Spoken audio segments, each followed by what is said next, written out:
It is time to begin. Glad to see everyone this evening. How's everybody doing? Wonderful. Good. Woo. We're doing good and drinking coffee. That is coffee, right? Can I have some? Hey, Keaton. Or Ren, can you shut those doors?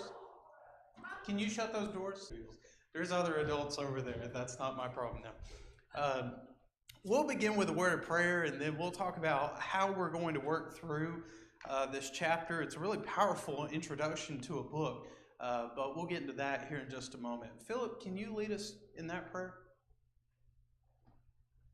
Our Father in heaven, we thank you for this day. We thank you again for this opportunity to have come here together tonight, study a portion of our word.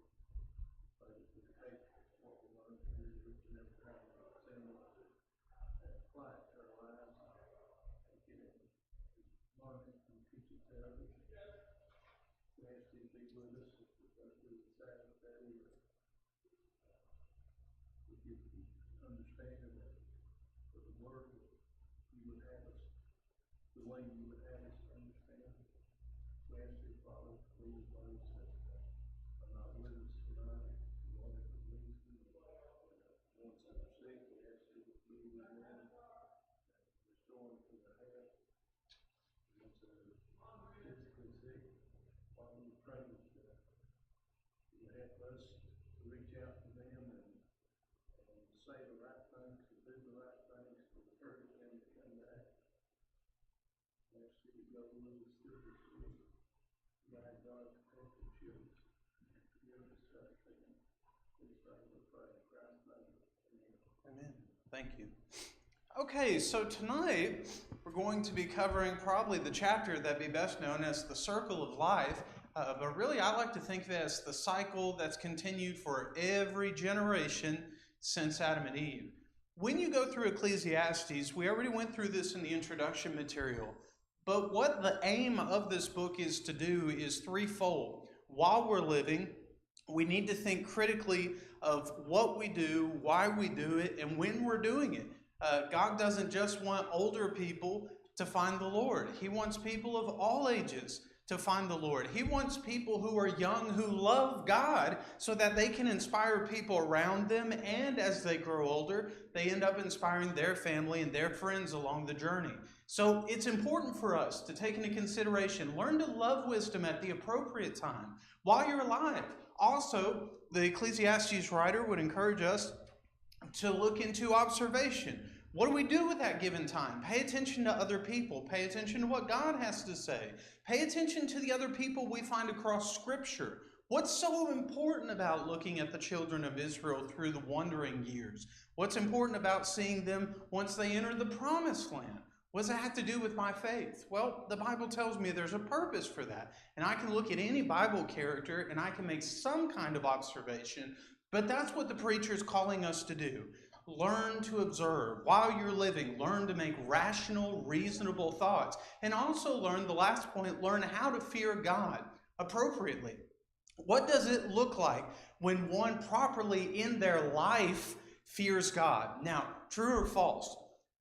People believe that when you walk into a church building, that is the time to pay attention to what you think and what you say. Do people think if you say bad words in the church that suddenly God will strike you dead? Have you had that thought before? Oh, we're in a church. We can't say it. As if for some reason it's morally acceptable when we step outside the doors. That's not at all what God wants us to do. Rather, a life that fears God takes into consideration, I'm in God's realm.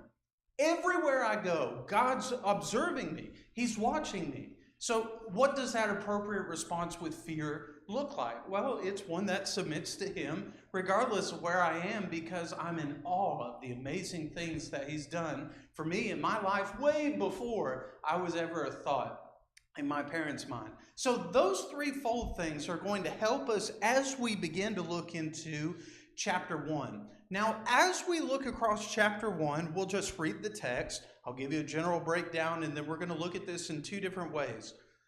This chapter is going to give us a very loose view of all of life If someone asked you to write a book about everything that could possibly happen under the sun, could you do it in 6 verses? Because that's what the preacher does. He sums up all of life in 6 verses. That's hard. That's actually really good writing if you're able to consolidate your information there, but that's we don't have many literature geeks here. That's okay. But when you look at these first 6 verses, it's going to give us a loose view of life. When we get into verses 9 and following, it's going to give us, I don't want to call it a stricter view of life, but it's going to give us a better way of how we guide our thoughts because of a loose view of life. So beginning in verse 1, let's notice what Solomon would write for us. The words of the preacher, the son of David, king in Jerusalem. Vanities of vanities, says the preacher. Vanity of vanities, all is vanity. What profit has a man from all his labor in which he toils under the sun? One generation passes away and another generation comes, but the earth abides forever. The sun also rises, and the sun goes down, and hastens to the place where it arose.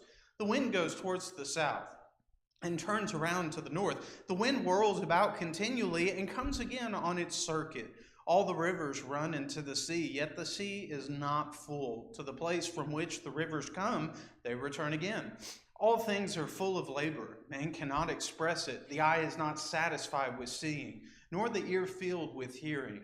That which has been is what will be. That which is done is what will be done. And there is nothing new under the sun. Is there anything of which it may be said, see, this is new? It's already been in ancient times before us. There's no remembrance of former things, nor will there be any remembrance of things that are to come by those who come after. I, the preacher, was king over Israel and Jerusalem. And I set my heart to seek and search out by wisdom concerning all that is done under heaven. This burdensome task God has given to the sons of men, by which they may be exercised. I have seen all the works that are done under the sun, and indeed all is vanity and grasping for the wind. What is crooked cannot be made straight, and what is lacking cannot be numbered. I communed with my heart, saying, look, I have obtained greatness, and I've gained more wisdom than all who were before me in Jerusalem. My heart has understood great wisdom and knowledge, and I set my heart to know wisdom, and to know madness and folly. I perceive that this also is grasping for the wind. For in much wisdom is much grief, and he who increases knowledge increases sorrow. There is a phrase that's made 36 times across this book, and it's mentioned 5 times, I believe, in verse number 2. It's this idea of vanity. Now, this is not the magazine. This is not what you put China ware in. What do they call that? Vanity cabinet? Isn't that what they call that? It's not that. Rather, this is a very unique word because when we think of the word vanity, how do most people define or describe what that word is? What is vanity?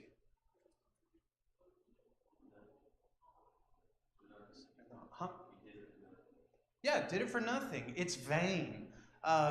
Some people would say like meaningless, all is meaningless, or pointless. Everything is pointless.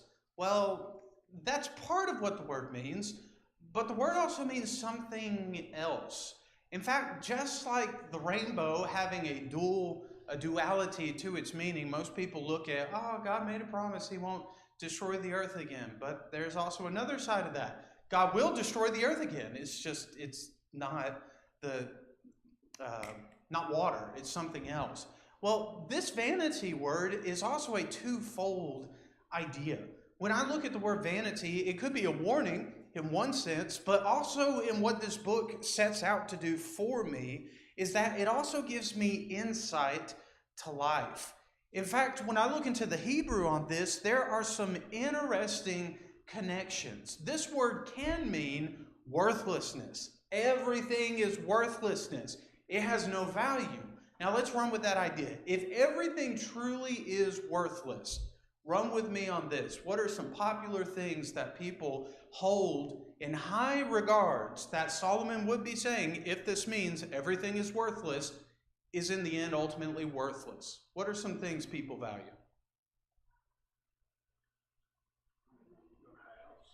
Your house, worthless. Money, worthless.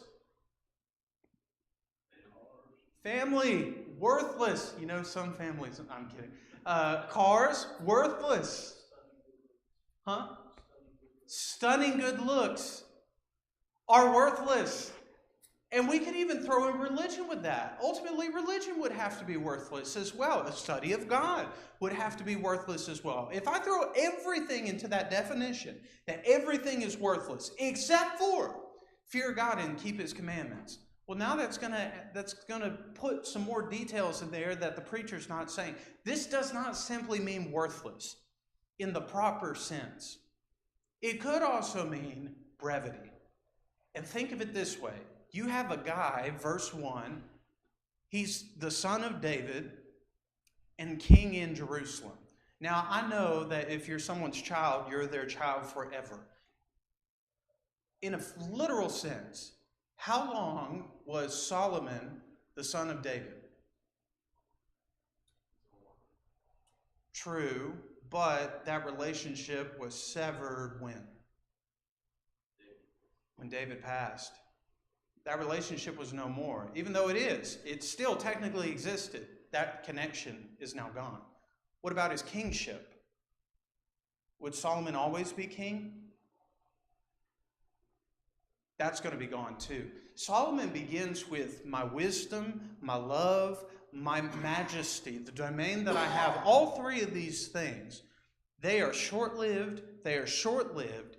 Everything is the shortest of shortest lived things. All things are too short.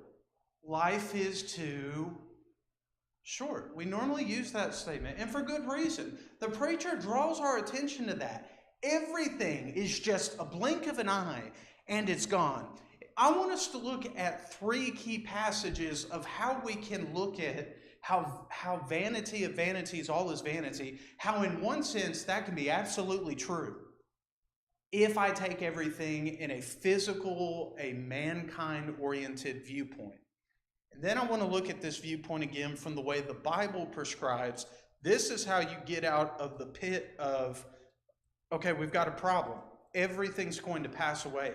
My life is going to pass away. My likes are going to pass away. Everything I've done in this life is going to pass away.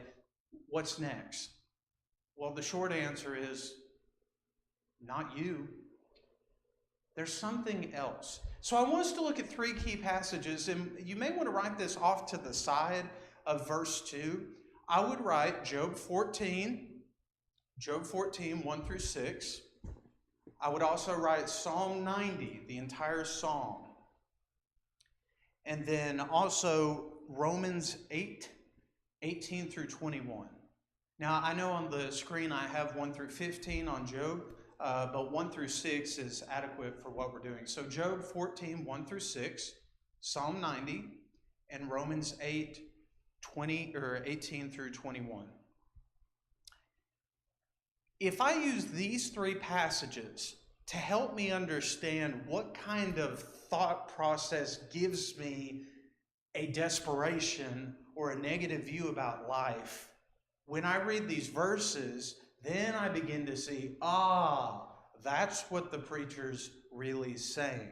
Let's look at Job 14 for a second. As Job is in the beginning part of his issues, his problems, and his friends are beginning to give him some wisdom. I want you to notice, beginning in verse 1 of Job 14, man who is born of woman is of few days. Another way of saying that is vanity and full of trouble. He comes forth like a flower and fades away. He flees like a shadow and does not continue.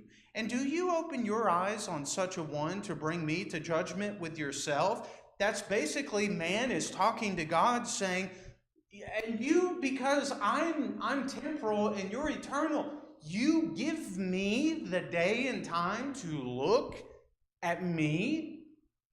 Who are you to do such a thing? And that's man questioning the character of God. Notice in verse number 4, who can bring a clean thing out of unclean? No one. From mankind's perspective, that's absolutely true. No one can do that in the ultimate sense. Since man's days are determined, the number of his months is with you, God. For God, you have appointed his limits so that he cannot pass.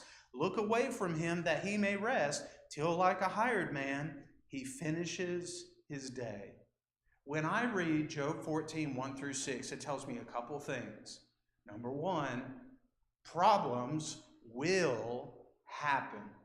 If you live, problems will happen. I don't know why there are children of God or people in the church who would say, if you're a Christian, you should be happy all the time. We're going to look at a passage here in a little bit that says that the day of celebration and the day of adversary, God has made them both for a reason, which tells me I'm not every day going to be clapping my hands or stomping my feet. I'm going to be sad. I'm genuinely going to be sad, and that's okay. There's a time and a place for that. Look at Ecclesiastes 3. There is a time to laugh, but there's also a time to weep. So if I'm looking at mankind's perspective, it tells me if I live, I'm going to have problems, but also number 2, notice in verse number 2 and verse number 5, all of us suffer from this problem. We have a time limit. And based off what we do with this time limit, Job does not give me the further perspective on this, but it does simply tell me God is the one who made it this way. God made us temporary. Now, if I want to continue that thought further, let's look at Proverbs chapter 90. And we'll read this whole text because there's so many good things in here, but we're not going to break it down entirely. When you look in Psalm 90, it begins with a phrase or just a segment of praise and adoration to God, and then it looks back on the mortality of the psalmist himself from his perspective towards God and what God has told him about his finiteness. Notice beginning in verse 1, Lord, you have been our dwelling place in all generations. Before the mountains were brought forth, or ever you had formed the earth and the world, even from everlasting to everlasting, you are God. You turn man to destruction and say, return, O children of men, for 1,000 years in your sight are like yesterday when it's past, and like a watch in the night. You carry them away like a flood. They're like asleep. In the morning, they're like the grass which grows up. And in the morning it flourishes and grows up, and in the evening it's cut down and withers. For we've been consumed by your anger, and by your wrath we are terrified. You have set our iniquities before you, our secret sins in the light of your countenance. All our former days have passed away in your wrath, and we finish our years like a sigh.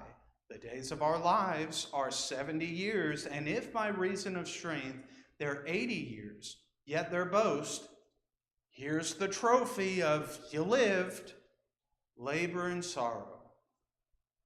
For it is soon cut off, and we fly away. So who knows the power of your anger? For as the fear of you, so is your wrath. So teach us to number our days, that we may gain a heart of wisdom. Now that still sounds really depressing. We live, we die. We have no reason to boast. The last part of this text gives us something to look forward to beyond our time. Notice beginning in verse 13, return, O Lord, how long, and have compassion on your servants. O satisfy us early, how? With your mercy, that we may rejoice and be glad all of our days. Make us glad according to the days in which you have afflicted us, the years in which we have seen evil. Let your work appear to your servants, and your glory to their children, and let the beauty of the Lord our God be upon us, and establish the work of our hands for us. Yes, establish the work of our hands. What is the only thing that every human being that ever lived will get to take with them from this life into eternity?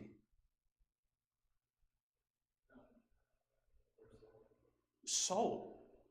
Just your soul. Physically, nothing. Absolutely nothing. You get to take one thing with you from here to eternity. That's your soul. Now, what you do with that soul, if we connect what we just read from verse 1 and following, I have a limited time that I'm here on earth. And the psalmist is saying, God, teach me to number my days. How should I do this? Verse 12, he says, give me a heart of wisdom that I may know what to do with these days. Well, from verse 13 to 17, he tells me what I need to do with those days. God, show me your majesty, show me your mercy, show me your glory, that the work of my hands may not perish. And when I continue thinking about that, what is something that I could work on while I'm here in this life, that when I see God, he will never take away from me if I treat it properly? My soul. He'll let me be me for all eternity, because that's how God made the person called me.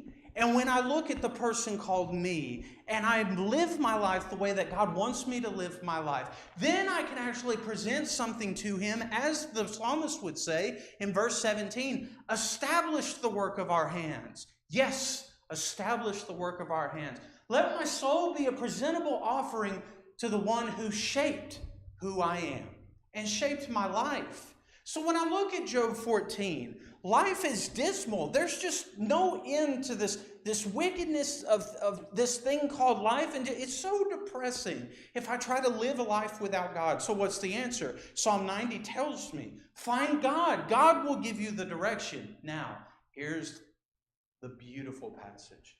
Look over in Romans chapter 8, and we're going to read verses 18 through 21.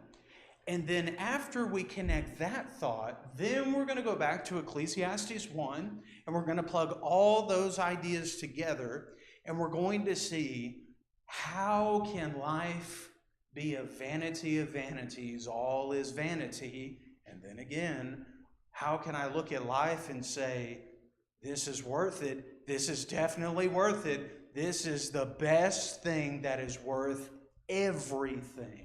So in Romans chapter 8, notice the Apostle Paul would begin by telling us of what brings true hope for the Christian.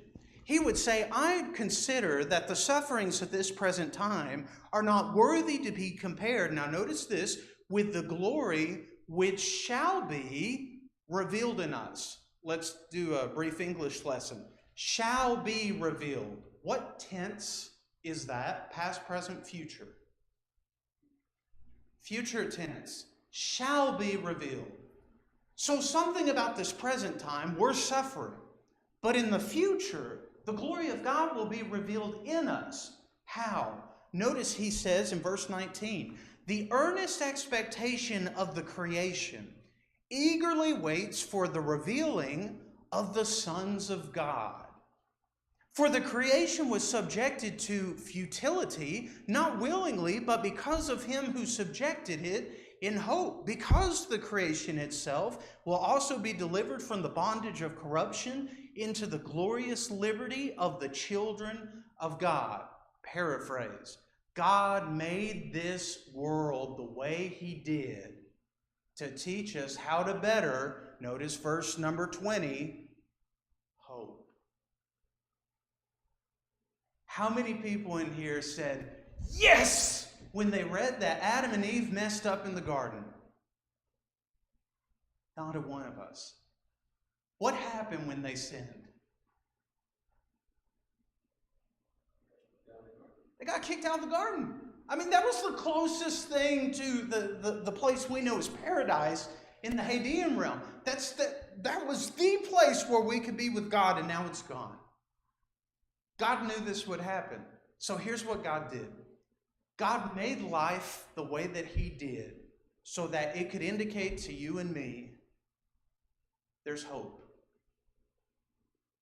And the reason God made life the way that he made life is so that when I look back into Ecclesiastes just throughout the book and I begin through chapter 1, if I don't have that viewpoint in mind, my life is temporary. My life has purpose with God. That's how God made it from the very beginning, so that I can have hope with God. And I plug that into Ecclesiastes 1. Everything is pointless if I don't understand that view. But if I understand that God gives me hope, and He wants me to find mercy and to find compassion and to find a life after this one, then maybe the preacher's onto something. Without God, everything is just simply too short. But with God, that's where purpose is found. Now, he's going to show us this as we look at this concept, grasping for the wind. You can normally, I tried to have Jaden to do this, and he didn't. Standard teenager. Can you grab the wind? Can you? Anybody here ever done that? Now, you know it's there, because if you go wind sailing or paragliding or like those little squirrel suits that they got going through the canyons and stuff, if wind doesn't exist, yeah, that ain't happening. That ain't happening. Wind does exist. We can feel it.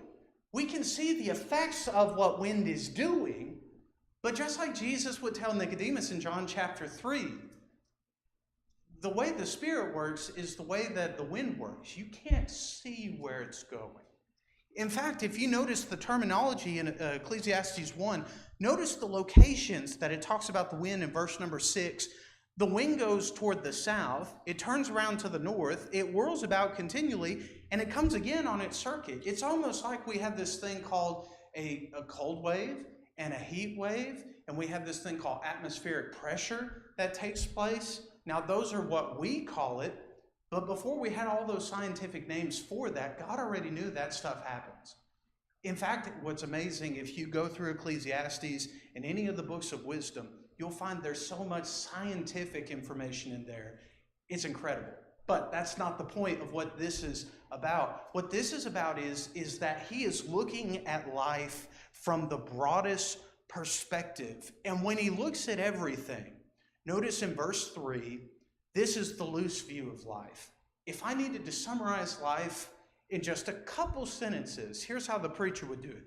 What does a man have and profit from all his labor in which he toils under the sun? One generation passes away and another generation comes, but the earth abides forever. So the people, I was thinking about this, in my great-grandfather's generation, I'm sure maybe some of you may have been really little. Some of us may have not existed at that time, but they were alive. They had hopes. They had thoughts. They had plans for tomorrow. And now that I'm here, they're not. They're gone. Their dreams are gone. Their loves are gone. Their hatreds are gone. Their favorite foods. The food's still here, but they're gone. All that's gone. What true profit does any human being have when all you have is where you are? And then he looks beyond humanity and he says, look at the earth. It's always been this way. The sun, verse 5, it rises, it goes down. Verse 6, the wind, it goes wherever it wants. Verse 7, the rivers run to the sea. The sea's not full. The rivers, the place which they come, they return again. So it's like the water cycle. That's what this is demonstrating. And all things are full of labor.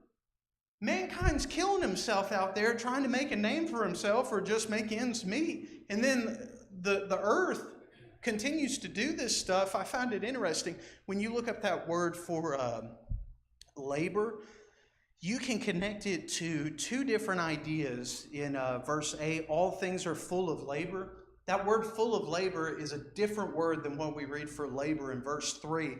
You can connect this with 2 Samuel chapter 17, verse 2, where Ahithophel is planning a plot to kill King David after he's worked a long, tiring day, and he just plans to kill him in his sleep. And Absalom's like, that sounds like a great idea.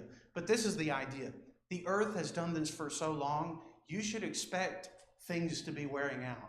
You would expect it to be tired. What if you had to do the same thing for, we're almost at 5,962 years that the earth has existed, roughly, if you look at the numbers across Scripture. Could you do the same job for 5,922 years or 62 years? Could you do the same job for 20 years? That's hard enough. Talk to people who retire. That's hard enough. Let alone one day. There are some bosses, if you've had them, one day, I'm done. But what if God gave you a job and you had to keep doing it over and over and over? This tells me that nature is not created the same way that you and I are. We have a temporary timestamp. Nature does as well until the Lord returns. But when I look at what we're trying to endeavor in, this word labor is an interesting word. How do people work? If God said that he wanted to view your labors of life, what is that? Or what do you think that is?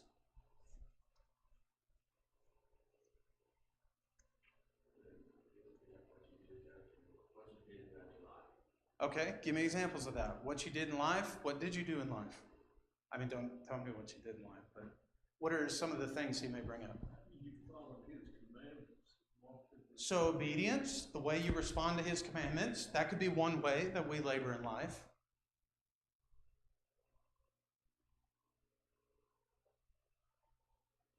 Let me show you something really cool.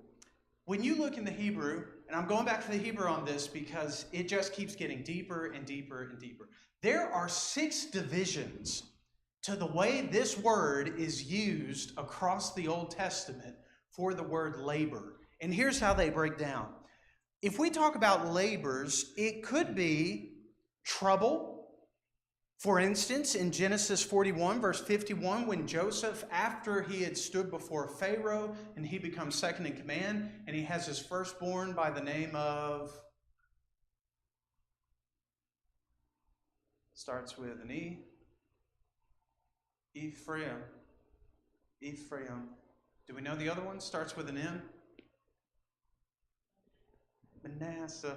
Ephraim and Manasseh. Those are 2 of the tribes because Joseph gave up his right in chapter 50. That's going beyond the point. But trouble. Joseph said, the Lord has caused me to forget all my trouble and toil. That word trouble there.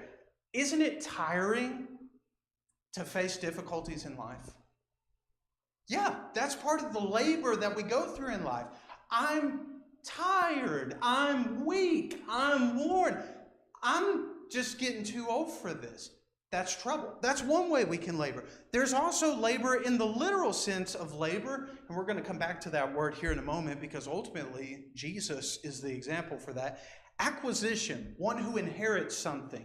In Psalm chapter 105, verse 44, Israel inherited the labor of the nations when they entered into the land that God had promised for them. So it could be an acquired labor. So if you sign up for a job, guess what that means you're going to be doing? Work. You have acquired that work because you've been accepted for the job. It could also be needs, as in one who's crying out to the Lord and they're being oppressed and God sees their labors. So it could be the daily obedience that we're talking about or the things that we do in our daily life. It could also be misfortune of someone throwing something on us and it causes our work to become more strenuous. But then we also find that it uses this word in the Hebrew, it translates to Ra. And I find that interesting because of Egyptian mythology. That's a big name God. But here's how the word Ra can be translated in Hebrew. Burdensome. If you look in chapter 1 and you look at verse 13, this burdensome task God has given to the sons of men, this Ra God has given to the sons of men, it could just simply be misfortune. Ra is also translated at times, as we'll see in chapter 9 when we get there, there is an evil, there is a Ra, which happens to all men. Sometimes evil can be translated in the sense of, if you're walking down the sidewalk and you trip over a rock and you scab up your knees, is that a sin?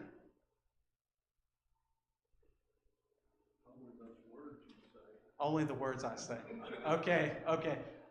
That's the idea, a misfortunate event. And sometimes, like, if someone gets cancer. That is an unfortunate event, but biblically speaking, it would be translated, cancer is ra. It is a misfortune that comes upon someone, an unknown disease that comes upon someone, or something in life happens that's just very tragic.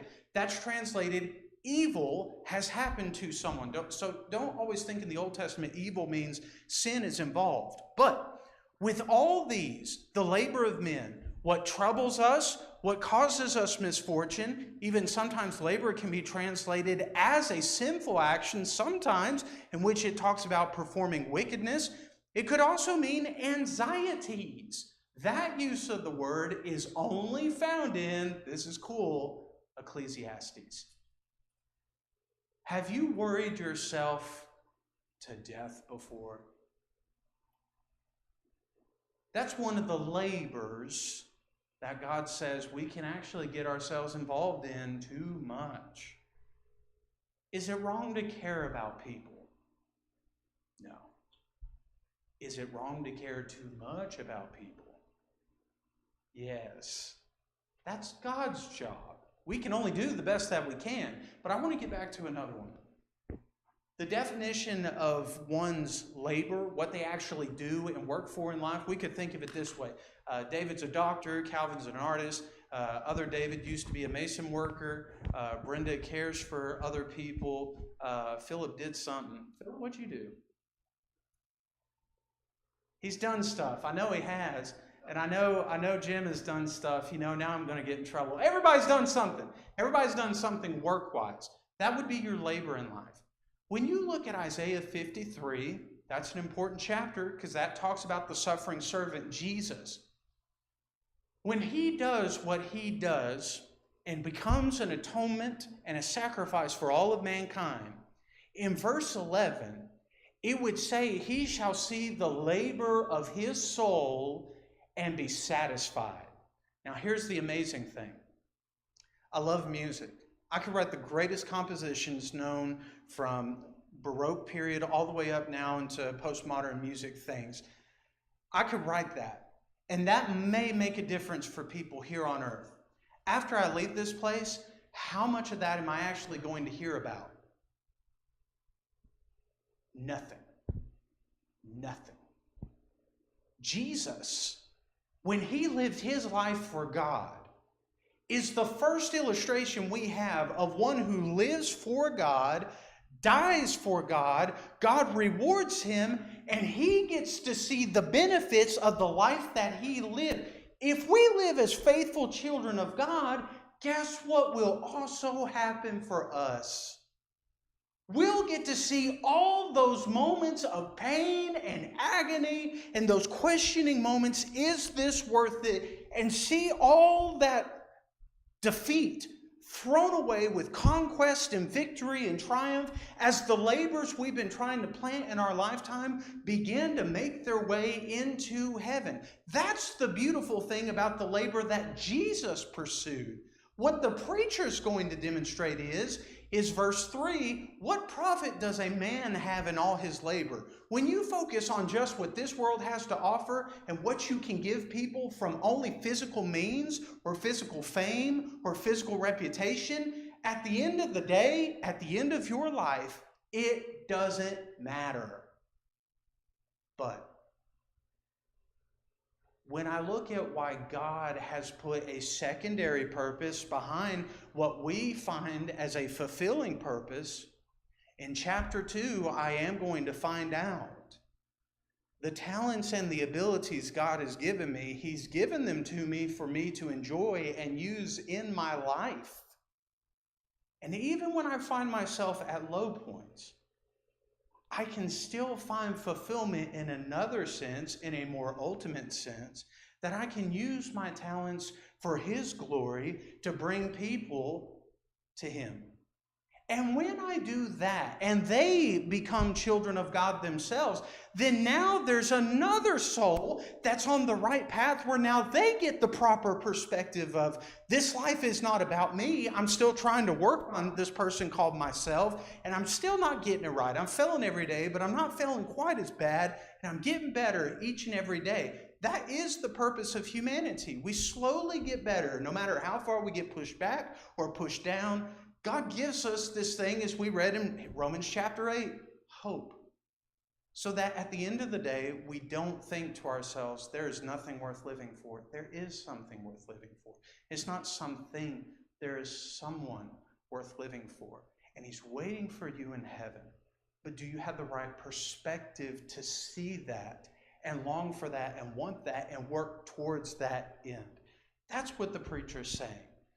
All the things that people do, verse 3, they keep building statues of themselves, they keep writing memoirs and books, but at the end of the day, verse number 4, one generation passes away, another generation comes. That generation passes away, the next generation comes. That generation passes away, and the next generation comes. He keeps doing that, and the earth remains the same. So what do we do with this? Well, what are you laboring for? And then he uses another word that I think is very powerful, is profit. When you look at this word, again, this word's only found in Ecclesiastes. I've got them on the screen here. If you want to write these down, these are powerful. The word for profit, if you look at the way they're used across the text, I'll just give you a summary. In chapter 2 and verse 11, the preacher looks at his own labors, and he comes to the realization, I looked at all the labors of my hands in which I toiled, and it was vanity. I don't get to keep it. That's the realization he makes. I've done all these great things. I don't get to keep it. I'm king of Israel. I'm the son of David. I'm the one who's writing this book. I don't get to keep it. My family, my fame, my fortune, my reputation. Everything I've longed for, I don't get to keep it. You look in chapter 3, he comes to the same thing. What profit has a worker from that which he labors? He comes to the realization, verse 11 through 13, I can enjoy it here, but no longer. Sure, I can make a name for myself. I can have all the friends in the world, but at the end of the day, if I die that night, it's all gone. I only get to enjoy it while I'm here.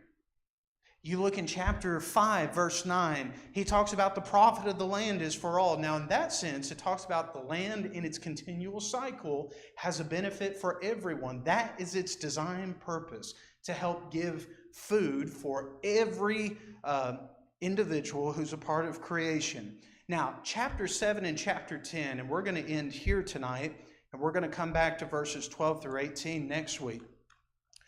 Look at chapter 7 and verse number 12. It talks about the excellence of what wisdom can do and also what money can do when utilized properly or used the way that God desires for it to be used. Notice chapter 7. We're actually going to begin a verse or so before. Verse 11. Wisdom is good with an inheritance, and it's profitable for all who see the sun. For wisdom is a defense, as money is a defense, but the excellence of knowledge is that wisdom gives life to those who have it.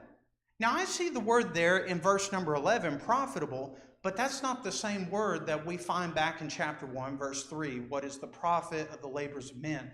The word for profit that we found back in chapter 1, verse 3 is the word excellence in verse 12. What is the excellence of the labor which you do under the sun? What makes it amazing, extraordinary, grand? Well, when I look at what wisdom does, it's what leads up to, or what the product of wisdom is, that is excellent. He begins to realize knowledge with wisdom gives someone a purpose beyond the past. Notice again in verse number 11, wisdom is good with an inheritance. That means someone in the past lived, they built up something, and now they're giving me something. That's the past. Profitable to those who see the sun. That's the past. Wisdom is a defense, as money is a defense. Well, in order for me to get more money than what I have now, I would have had to have made decisions in the past so that in the present, now I'm reaping the rewards of what I've been saving up for or been working towards and saving money for. That's something I started in the past. If I apply knowledge now, it doesn't focus on my mistakes from the past. It focuses on what I want to be in the future, and it makes those changes now. That's why it calls this kind of purpose, profit, excellent. Now there's one more, and this is where we'll end in chapter 10. We read this verse last week when we talked about the proper use of knowledge. And in the chapter 10, verse 10, it talks about that if an axe is dull, then someone will have to use more strength if he doesn't sharpen the edge. But then the last part there, this is interesting. But wisdom brings success. The word for profit, as used in chapter 1, verse 3, is the word success here in chapter 10, verse 10. What success, what excellence, what do you actually get to enjoy beyond this life from your labors you deal with now? If I look at what truly is profitable, what the preacher is telling me is that wisdom does make the actions I take in life a little easier to think through. But at the end of the day, when I begin to look at what I'm looking at, so here's your internal challenge between now and next week. I want you to think about what you talk about all the time. All the time. Does that reflect someone who is considering eternity? Or do you find yourself talking all about, I saw this today. I saw this the other day. Guess what this person is doing? Oh, I saw this the other day. Hey, I got this new thing. Check this out. Man, I'm so mad at this. And all their talk is me, me, me, me, me, me, me, me, me. And they become that Muppet. You know which one I'm talking about, Beaker? Me, me, me, me, me, me, me, me. That gets kind of irritating after a while. Does it get irritating to God? So the challenge is reflect on what you do, what you talk about, what you think about, and where are those thoughts logically leading you to? Are they leading you to what the preacher would say in chapter 1? That's a vanity of vanities. All is vanity, and that is quickly passing. And so are you. And how can we change our thoughts to think more of the eternal rather than the temporal? That's all the time that we have for tonight. We're going to ring the bell, and then we'll be back for closing song and invitation here in just a moment. So thank you all for your time and attention. We'll be back in just a few minutes.